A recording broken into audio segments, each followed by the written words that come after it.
haben John anlässlich des Erscheinens seines neuen Buches Kapitalismus aufbrechen eingeladen und er wird eine kleine Tour durch Norddeutschland, ja, Frankfurt gehört nicht mehr ganz dazu, aber Berlin, Hamburg und Frankfurt machen und wird ein paar Thesen zu dem Buch erzählen. Es wird jetzt gleich einen Vortrag von John geben und im Anschluss daran werden wir einfach aufmachen und es können Fragen gestellt werden.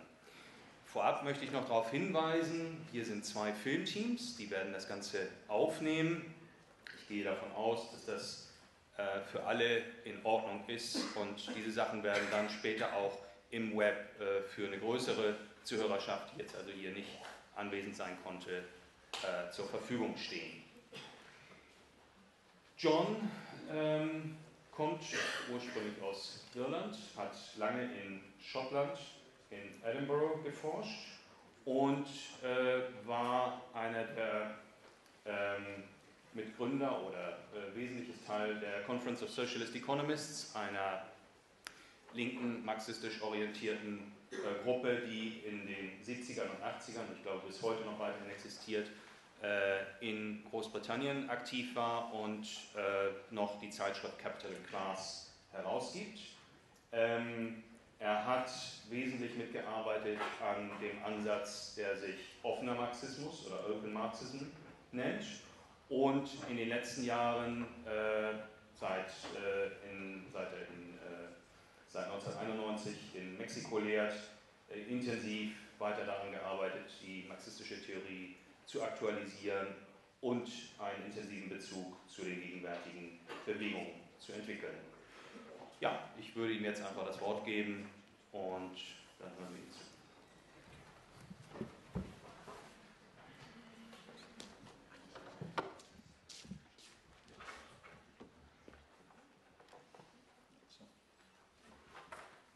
Guten Abend. Also, zuerst das Wichtige, vielen Dank an die Rosa-Luxemburg-Stiftung, die meinen Besuch möglich gemacht hat. Vielen Dank natürlich an Lars, immer, und auch an Dorothea, die für mich, Dorothea Herrmann, die für mich Berlin ist, und ohne sie wäre Berlin undenkbar. Und vielen Dank auch euch, dass ihr heute gekommen seid. Das finde ich wirklich nett. Und zweitens, ich glaube, das ist schon klar, dass ich euch um Geduld bitten muss. Denn ich werde versuchen, auf Deutsch zu reden. Und das ist das erste Mal, dass ich es seit einigen Jahren versuche. Und ich weiß ehrlich nie, wie das rauskommen wird, ob das rauskommen wird. Glücklicherweise habe ich den Lars dabei, eigentlich den besten Übersetzer der Welt. Und er hat mir bei der Übersetzung meiner Rede geholfen. Und dann nachher werden wir sehen, bei Fragen und Antworten, müssen wir halt sehen, ob ich noch auf Deutsch weitergehen kann oder ob ich dann am besten Englisch spreche und Lars für mich übersetzt. Aber ich werde auf Deutsch anfangen. Also wir sind schon im Dezember. Schon Dezember 2011. Ein Jahr, in dem die Hoffnung die Wolken verscheucht hat. Der arabische Frühling, der europäische Sommer, der amerikanische Herbst. So viele Bewegungen auf der ganzen Welt. Bewegungen, die die Regeln brechen, die neue Formen des Kämpfes eröffnen. Occupy and create, besetze und erschaffe. Nein zu den Institutionen, Nein zur repräsentativen Demokratie, Nein zum Aufstellen von Forderungen. Demokratie real, wirkliche Demokratie. Alle diese Bewegungen entwickeln sich schnell, alle sind von unbekannter Dauer, alle laufen Gefahr, unterdrückt zu werden und die meisten erleiden es bereits. Alle haben ihre Probleme, ihre Widersprüche und alle sind entscheidend für die Zukunft der Menschheit. Alle bringen dasselbe grundlegende Argument vor. Das gegenwärtige System ist eine Katastrophe für die Menschheit und wir müssen es zerbrechen. Dies ist der tatsächliche Ausgangspunkt für das Denken. So scheint es mir. Es ist eigentlich die einzige wissenschaftliche Frage, die uns noch bleibt. Die einzige Frage, die für die Wissenschaft noch bleibt, ist, wie können wir den Kapitalismus zerbrechen? Wenn wir so gut wissen, dass der Kapitalismus heißt, dass wir in der Richtung unserer eigenen Selbstvernichtung und wenn wir die Wissenschaft irgendwie mit der Zukunft der Menschheit verbinden, dann scheint es mir, dass die einzige wissenschaftliche Frage, die es noch gibt, ist, wie können wir diese tödliche Dynamik brechen. Also 2011 ein schönes Jahr. So viele Brüche im Gewebe der Herrschaft, so viele Risse. Das neue Buch, also Kapitalismus aufbrechen, wurde vor dem Entstehen der Bewegung der Indignatus geschrieben. Aber darum geht es eigentlich, dem Aufbrechen des Kapitalismus. Worin diese Risse bestehen, was ihre Schwierigkeiten sind, wie sich über sie nachdenken lässt und wie sie eine neue Grammatik oder vielleicht Antigrammatik des antikapitalistischen Denkens und Handelns eröffnen.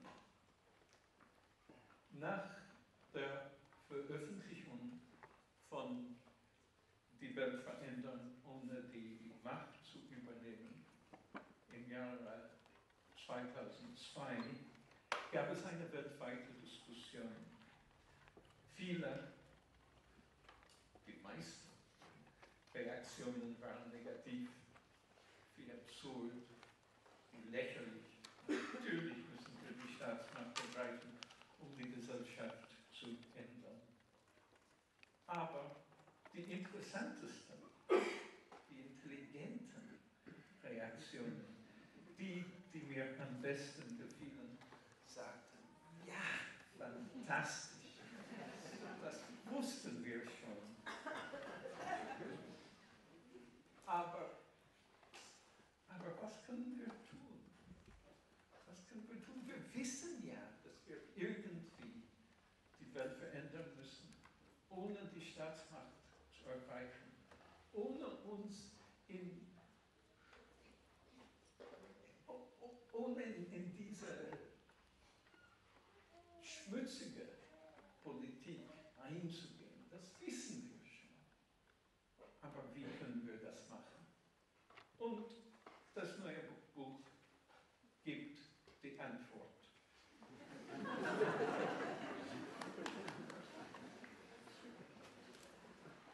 Aber die Antwort ist in Wirklichkeit keine Frage. Die Antwortfrage ist Kapitalismus aufbrechen. Oder wie das auf Englisch heißt, aber das lässt sich nicht sehr leicht übersetzen. Auf Englisch heißt das Crack Capitalism. Also Crack Capitalism. Und dann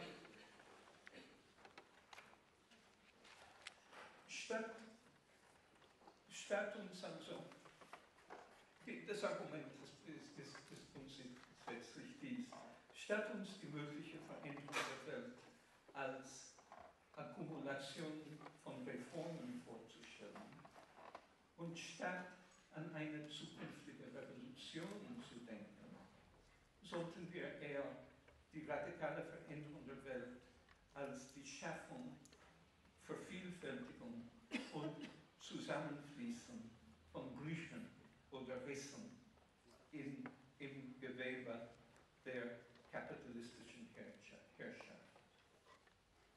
Ein Riss oder ein Bruch ist für mich eine Negation und Erschaffung. Ein Raum oder ein Moment, in dem wir sagen, nein, hier werden wir die Regeln des Systems, das die Welt zerstört, hier werden wir die Regeln des Systems nicht annehmen. Hier werden wir die Sachen auf eine andere Art und Weise machen.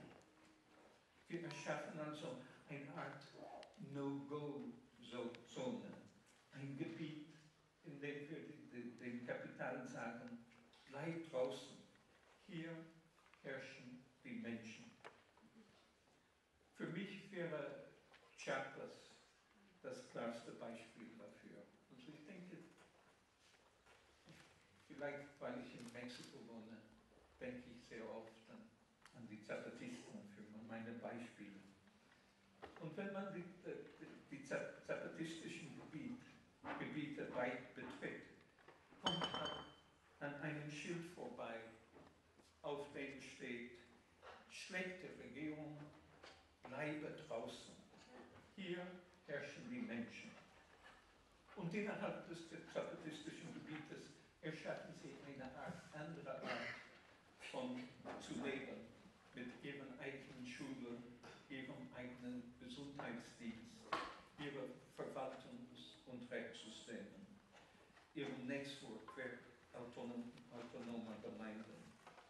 Oder man kann an die vielen Occupies der Welt denken, wo es immer großen Wert auf gelegt wird, die Sachen nicht hierarchisch, das heißt in einer anderen Art und Weise zu machen. Die Entscheidungen in Versammlungen zu treffen. Und dies ist in den letzten Jahren zu einem wichtigen Zug der Kämpfe auf der ganzen Welt geworden. Das Beharren auf der Asymmetrie, dass wir nicht die Organisationsformen und Verhaltensmuster des Kapitals reproduzieren wollen.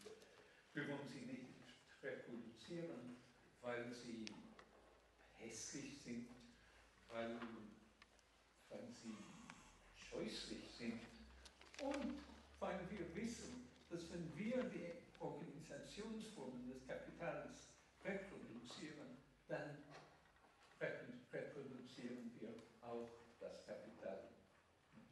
Also ein Beharren auf den Bruch, auf der Nicht-Kontinuität zwischen dem Kapital, zwischen den kapitalistischen sozialen Verhältnissen und unserem Kampf.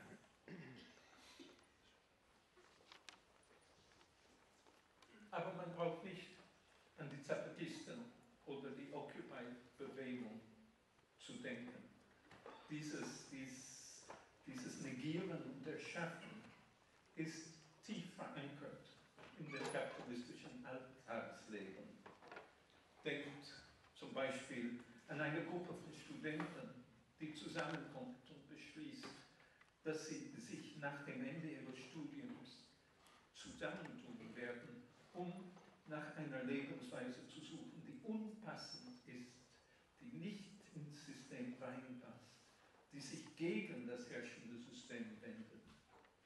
Denkt an die junge Frau, die beschließt, heute nicht zur Arbeit zu gehen, sondern in den Park zu gehen und ein Buch zu lesen, weil das wichtiger ist, weil es selbstverständlich schöner ist. Oder der Mann, der heute beschließt, zu Hause zu bleiben und mit den Kindern zu spielen. Wir tun es fast alle. Wir versuchen, irgendwie in die falsche Richtung zu gehen, unpassend zu sein, uns gegen die Logik des Geldes, die Logik des Profits zu verteidigen und Sachen auf eine andere Art und Weise zu machen. Wir haben alle Formen, unsere No-Go-Zone, unsere Räume oder Momente zu erschaffen, in denen wir dem Kapital sagen, hier nicht, bleib draußen. Hier sind Räume, denen wir bleib draußen. Dies sind Räume, denen wir unterschiedliche Bezeichnungen geben, wie Kameradschaft oder Freundschaft oder Liebe oder vielleicht sogar Anstand. Sobald wir anfangen, über die Risse nachzudenken, fangen wir an, so eine Antigeografie zu sehen, eine Landkarte, die nicht vollständig in den Farben der Herrschaft eingefärbt ist, sondern voller Spalten, voller Brüche, Räume und Momente der Rebellion ist. Also damit will ich nicht sagen, dass es den Kapitalismus Zusammenbruch bringt, wenn man sich den Tag frei nimmt und in den Park geht. Leider nicht. Wäre schön, aber nicht. Aber wenn wir das alle machen würden, dann schon. Aber was ich sagen will, ist eigentlich, dass es wichtig ist, die Kontinuitäten zu sehen, die Verbindungslinien des Potenzials zu sehen, die zwischen der Frau im Park und zum Beispiel dem zapatistischen Aufstand. Das ist wichtig, wenn wir vermeiden wollen, uns in einer ghetto-ähnlichen Situation einzumauern, einzukerkern. Wir müssen verstehen, dass der Antikapitalismus Teil des Alltagslebens ist. Und in diesem Sinne scheint mir sehr wichtig der Slogan der Occupy-Bewegung, wir sind die 99%.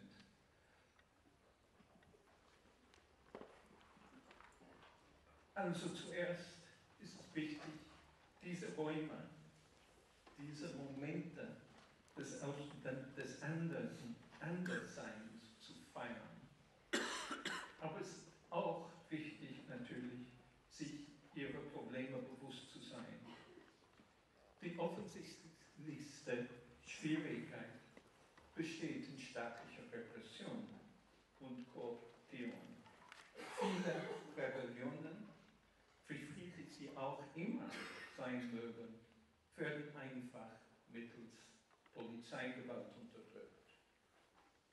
Dies passiert derzeit überall mit der ganzen Occupy-Bewegung. Und wir haben sicher alle die Bilder der brutalen Polizeigewalt der letzten Monate gegen die Demonstrationen in Griechenland gesehen. Und wo es keine direkte Repression gibt, gibt es immer den Versuch zur Kooptierung. Warum kommst du nicht zu uns und erklärst uns dein Problem? Und wir werden sehen, was wir tun können.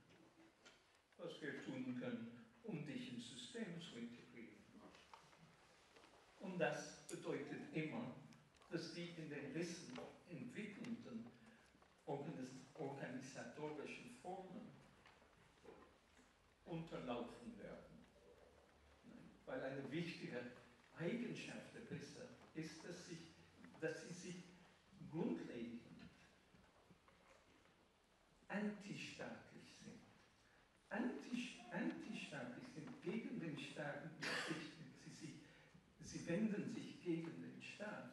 Vielleicht nicht in der Ideologie, aber in den Organisationsformen. Also in all diesen Wissen herrscht die Idee der Asymmetrie mit den Staatsformen. Und ich finde das sehr wichtig ist. Also zuerst der Staat als Antwort auf die Rebellion. Aber zweitens und wahrscheinlich wichtiger, das Geld. Das Geld ist die größte Bedrohung der Risse. Nicht der Staat, sondern das Geld ist die beherrschende Form gesellschaftlichen Zusammenhalts im Kapitalismus. Die gesellschaftliche Fessel, die uns in das System einbindet, die uns auf kapitalistische Weise verbindet und die uns Zugang zu den Produkten menschlicher Kreativität ausschließt, wenn wir nicht ihrem Diktat folgen. Das Geld ist das Mittel, mit dem die kapitalistische Herrschaft alles durchdringt. Und es ist auch die Schneide, mit der der kapitalistische Angriff auf die Gesellschaft geführt wird. Nirgends klarer als in diesem Moment. Mehr noch als Gewalt untergräbt das Geld die Risse, die Brüche, entweder indem es einfach Menschen in kapitalistische Beschäftigung bringt und um ihren Hungertod zu vermeiden, oder indem es sich Gruppen in Form von Stipendien, Subventionen anbietet. Vorausgesetzt natürlich, sie nutzen die richtige Sprache, wissen, wie man die Formulare ausfüllt und die richtigen organisatorischen Strukturen annimmt. Auf den Angriff des Geldes gibt es keine einfache Antwort. Da gibt es keine Rezepte. Aber irgendwie müssen die Risse, also diese verschiedenen Versuche, die kapitalistischen Gesellschaften, die gesellschaftlichen Verhältnisse zu brechen, sich das Ziel setzen, die Herrschaft des Geldes zu brechen. Also schließlich das Geld abzuschaffen. Und manchmal scheint, ich hoffe, ich habe euch alle deprimiert, weil manchmal scheint es einfach unmöglich. Unmöglich, aber dringend notwendig. Dringend notwendig, weil wir wissen, was der Kapitalismus heißt. Unmöglich, weil wir jetzt keine klare Idee von der Revolution haben. Und weil es unmöglich scheint, ziehen wir es manchmal vor, nicht mehr von der dringenden Notwendigkeit der Revolution zu sprechen. Aber wir wissen, dass es doch jedes Jahr dringender wird. Und wir haben da keine klare Antwort. Aber es scheint mir, dass wir gerade einen Wandel erleben. Das ist ein Wandel in der Grammatik oder Antigrammatik des antikapitalistischen Kampfes. der neue Formen des Denkens und neue Formen, die Revolution zu begreifen, eröffnet. Und dies geschieht auf eine Weise, die wir vielleicht nicht vorhersagen können, aber der wir zu folgen versuchen können. Und im Zentrum dessen steht dabei für mich die Krise der abstrakten Arbeit. Unter abstrakter Arbeit verstehe ich entfremdete Arbeit, hauptsächlich, aber nicht ausschließlich Lohnarbeit. Also die Aktivität, die davon geprägt ist, dass wir durch das Geld aneinander gebunden sind. Abstrakte Arbeit nicht im Sinne immaterieller Arbeit oder intellektueller Arbeit, sondern im Sinne von Arbeit, die von ihrem Inhalt abstrahiert oder ihm gegenüber gleichgültig ist.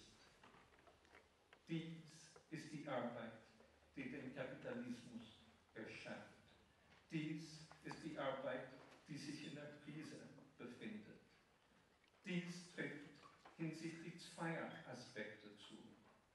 Erstens, weil das Kapital jetzt unfähig ist, große Teile der Weltbevölkerung in das Netzwerk kapitalistischer Arbeit einzubinden. Das lässt sich an dem Anstieg der Erwerbslosigkeit und prekärer Beschäftigung in der ganzen Welt ablesen.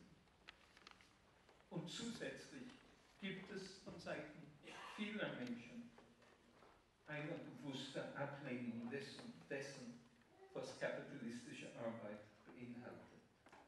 Dies ist der Kern der Risse, die Verweigerung aus der Wahl oder Notwendigkeit heraus, der Logik der kapitalistischen Arbeit und die Affirmation einer anderen Art von Aktivität, die wir konkrete Arbeit oder einfach tun nennen können. Nämlich Sachen nicht deswegen tun, weil das Geld es diktiert, sondern sie zu tun, weil wir sie als notwendig oder wünschenswert erachten.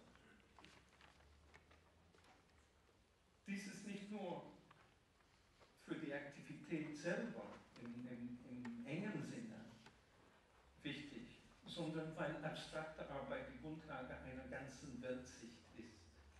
Die Art und Weise, in der kapitalistische Arbeit organisiert ist, stellt nicht nur die Grundlage der Existenz des Staates dar, sondern auch der Objektwerdung der Natur, der Genitalisierung und damit der Zweigeschlechtigkeit, der Homogenisierung der Zeit, die Verwandlung der Zeit des Tuns in Urzeit, in eine Zeit, die außerhalb von uns existiert und so weiter. Abstrakte Arbeit stellte deshalb die Basis einer ganzen Sichtweise des antikapitalistischen Kampfes dar. Als ein Kampf, in dessen Zentrum die Arbeiterbewegung stand. Eine Bewegung, die sich um die Forderungen der Lohnarbeit herumdrehte, der sich auf den Staat und die Übernahme der Staatsmacht, der von Männern dominiert wurde und den kapitalistischen Begriff der Zeit unhinterfragt akzeptierte, sodass die Revolution notwendigerweise als fest in der Zukunft verankert angesehen wurde. Die gesamte Dramatik abstrakter Arbeit steht jetzt eindeutig in Frage. Und im Mittelpunkt steht die Erkenntnis, dass die Arbeit im Sinne abstrakter oder entfremdeter oder kapitalistischer Arbeit der Feind ist, sodass es nur wenig Sinn ergibt, vom Kampf der Arbeit gegen das Kapital zu sprechen. Der Kampf ist eher ein Kampf gegen Arbeit und Kapital, also gegen entfremdete Arbeit und Kapital. überhaupt nicht sagen, dass der Kampf nur außerhalb von Fabriken stattfindet, sondern dass wir den Kampf innerhalb und außerhalb der Fabriken und den anderen Beschäftigungsorten in erster Linie als Kampf gegen die Arbeit zu verstehen haben. Zwei Eigenschaften dieser neuen Antigrammatik sind es wert, hervorgehoben zu werden. Die erste ist der Bruch im starren Konzept der Zeit. Anstatt der Revolution als in der Zukunft liegend zu begreifen, wird zunehmend die Revolution als etwas verstanden, das hier und jetzt, die hier und jetzt stattfindet. Der Bruch im linearen Verständnis der Trennung zwischen Vergangenheit, Gegenwart und Zukunft hilft uns zu verstehen, dass der Kapitalismus heute nicht deswegen existiert, weil er in einer zurückliegenden Vergangenheit erschaffen wurde, sondern weil wir ihn heute erschaffen und wieder erschaffen.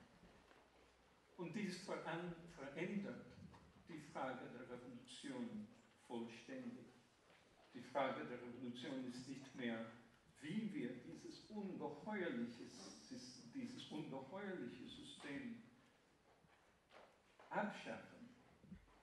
Eine Frage, die uns sehr klein werden lässt, sondern wie können wir aufhören, den Kapitalismus zu erschaffen.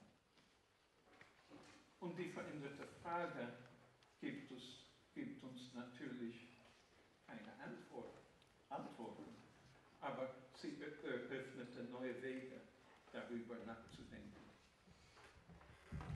Und die zweite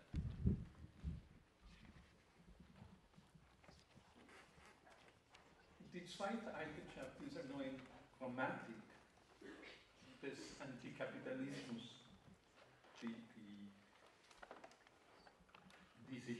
die sich durch die Kämpfe entwickelt, ist die Frage der Totalität oder des Systems. Der Kapitalismus ist ein System oder eine Totalität.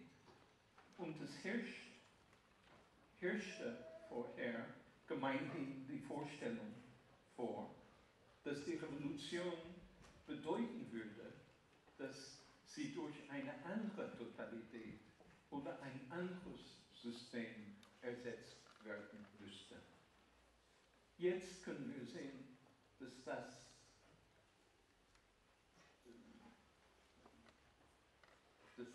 dass jene Idee der Revolution keinen Erfolg gehabt hat und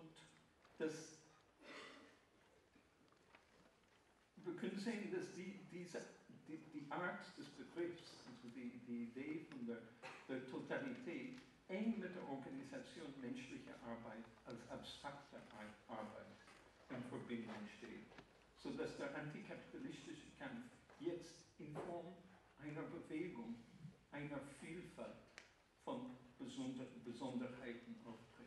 Also die Idee ist nicht mehr, das kapitalistische System zu brechen und ein anderes System aufzubauen, sondern einfach Kapitalismus und System zu brechen. Die Systematizität der Gesellschaft zu brechen. Und damit stellt sich die Frage, also wenn wir von den Besonderheiten ausgehen, stellt sich natürlich die Frage, wie wir uns das Zusammenfließen dieser Besonderheiten vorstellen. Während dieses Zusammenfließen von Kämpfen in der Vergangenheit die Form institutioneller Einheit angenommen hat, scheint es jetzt sehr viel hilfreicher zu sein, es sich als Form unstrukturierter Resonanzen vorzustellen. Die Kämpfer fließen zusammen indem sie gegenseitig einen Widerhall erzeugen. Man denke nur zum Beispiel an die Welle der Kämpfer in diesem letzten Jahr. Aber es ist wir können einfach nicht genau sagen, wie diese Resonanzen zustande kommen. Vielleicht durch nicht institutionelle Organisationsformen, Kommunikation, künstlerischen Ausdruck, die theoretische Reflexion und so weiter. Alle spielen wahrscheinlich eine wichtige Rolle, aber wir können nicht viel mehr als das sagen.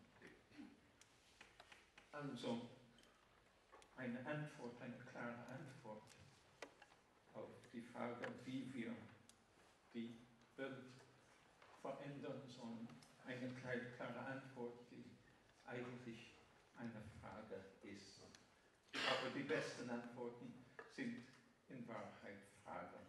Oder wie die Zapatisten sagen, preguntando caminamos, fragend gehen wir vor.